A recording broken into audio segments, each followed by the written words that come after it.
दोस्तों, यह कथा बहुत ही रोचक है। इस कथा को पूरा सुनना। बाली को अपनी शक्ति पर बहुत ही घमंड हो गया था, क्योंकि उसको ब्रह्मा जी से वरदान प्राप्त था कि जो भी व्यक्ति उसके सामने आएगा उसका आधा बल बाली में समा जाएगा। बस इसी वरदान के चलते वह सब पर विजय प्राप्त कर लेता था और इसी का उसे ही बहुत बड़ा घमंड हो गया था।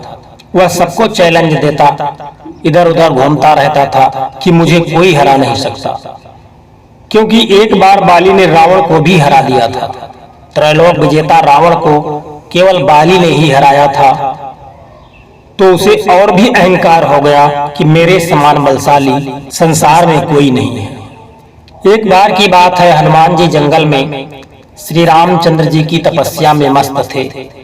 बाली भी वहां आकर चिल्लाने लगा।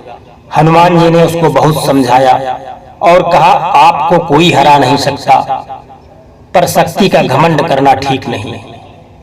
तो बाली हनुमान जी को उल्टा सीधा कहना शुरू कर दिया। बाली ने श्री राम के बारे में भी कुछ बातें कही जो हनुमान जी को बहुत ही बुरी लगी।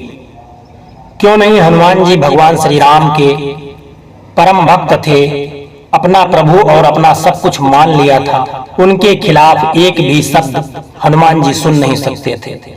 उन्होंने बाली के चैलेंज को स्वीकार कर लिया और ये तय किया कि अखाड़े में सबके सामने कुश्ती होगी। ये समाचार बाली ने सभी को दिया ताकि ज्यादा से ज्यादा लोग वहां पहुंच सके। निश्चित स्थान और समय तय हो चुका था।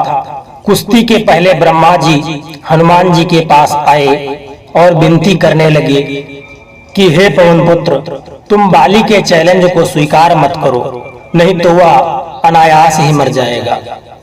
अगर तुमको बाली के अहंकार को खत्म करना है तो अपनी शक्ति का एक हिस्सा लेकर के जाना। हनुमान जी ने ब्रह्मा जी की बात को स्वीकार कर लिया। इधर बाली निश्चित समय और स्थान पर पहुंच गया।